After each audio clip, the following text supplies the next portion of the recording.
mempelajari tentang perjalanan penyakit, kita harus belajar tentang patofisiologi. Jadi patofisiologi itu adalah ilmu yang mempelajari tentang perubahan fisiologi atau perubahan fungsi-fungsi tubuh kita akibat adanya penyakit.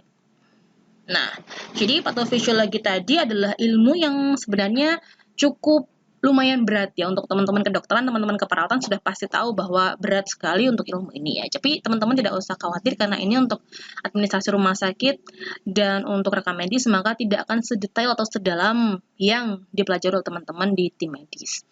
Kemudian patofisiologi ini adalah ilmu yang mempelajari tentang anatomi, fisiologi, biologi sel dan molekuler, genetika, farmakologi, dan patologi. Jadi ilmu ini menggabungkan sehingga kita tahu nih fungsi apa yang berubah ketika terkena penyakit A, B, C, D. Seperti itu. Kemudian patofisiologi ini fokus pada mekanisme penyakit atau proses dari perjalanan penyakit itu sehingga sampai muncul tanda atau sign dan gejala atau simptom. Jadi, bagaimana sih penyakit itu dari mulai infeksi, misalkan COVID, dari mulai masuknya virus, sampai kok bisa muncul sesek, sampai kok bisa muncul kerja parunya menurun, sampai kok bisa muncul begini. Nah, itu yang dipelajari di patofisiologi. Kemudian karakteristik penyakit, itu ada etiologi atau sebabnya, kemudian patogenesis atau perjalanannya, kemudian komplikasi atau cacat itu adalah efek dari penyakit, dan prognosis itu adalah prediksi keluaran dari penyakit itu bagaimana. Nah, ini etiologi ya, jadi etiologi itu adalah penyebab dari penyakit itu. Siapa sih yang menyebabkan sakit itu, misalkan bakteri kah, atau trauma kah, misalkan luka bakar, atau kecelakaan, atau ada racun, atau ada genetik atau keturunan. Nah, seperti itu adalah etiologi atau penyebabnya. Kemudian patogenesis itu adalah mekanisme perjalanan penyakitnya sampai menghasilkan sign and symptom tadi, sampai menghasilkan tanda dan gejala tersebut. Misalkan radang, nah, seperti itu.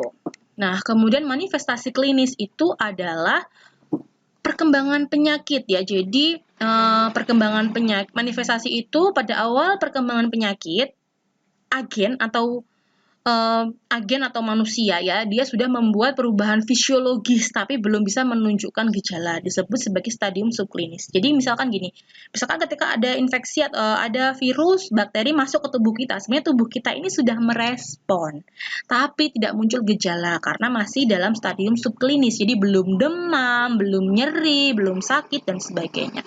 Nah, gejala itu adalah perasaan subjektif manusia ya, individu, ketika dia merasakan ada sesuatu nih yang salah. Jadi dia dilaporkan, gejala itu dilaporkan. Jadi lebih ke arah pemeriksaan subjektif. Saya pusing nih, saya sesek, saya ini ya. Jadi itu adalah perasaan subjektif yang didapatkan dari anamnesa atau dari wawancara. Kemudian tanda-tanda itu manifestasi atau gejala yang atau kondisi yang dapat diobservasi. Jadi dia objektif. Jadi misalkan, oh ini ngomongnya dia demam, ternyata suhunya memang 38. Dia ngomongnya sesak, ternyata memang benar paru-parunya gambarannya ada kabutnya. Nah, misalkan seperti itu. Nah, ada juga lesi. Lesi ini perubahan struktural dalam jaringan akibat penyakit. Bisa dia dapat terlihat dengan mata telanjang, bisa juga tidak. Misalkan luka, dia kelihatan kan?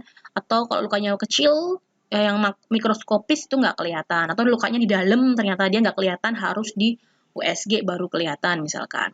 Atau squeal itu perubahan penyakit akibat setelah terjadinya cedera. Misalkan jaringan parut habis kita jatuh, ternyata dia sembuh tapi meninggalkan bekas, misalkan seperti itu.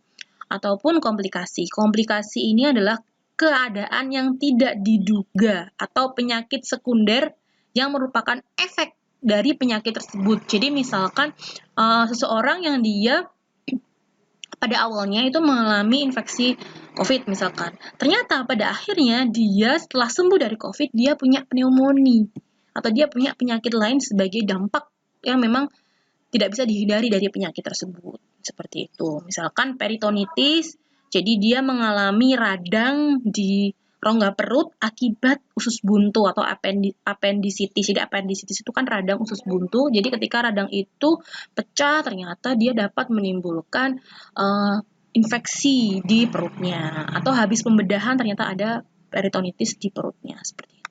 Itu adalah komplikasi. Kemudian prognosis itu merupakan perkiraan dari penyakit itu. Jadi apakah penyakit itu nanti sembuh total atau bagaimana, itu adalah prognosis. Contohnya pada kanker ya, itu ada prognosis dengan stadium-stadium seperti itu. Oke. Itu saja materi dapat saya sampaikan. Terima kasih. Assalamualaikum warahmatullahi wabarakatuh. Sampai ketemu di materi selanjutnya. Bye-bye.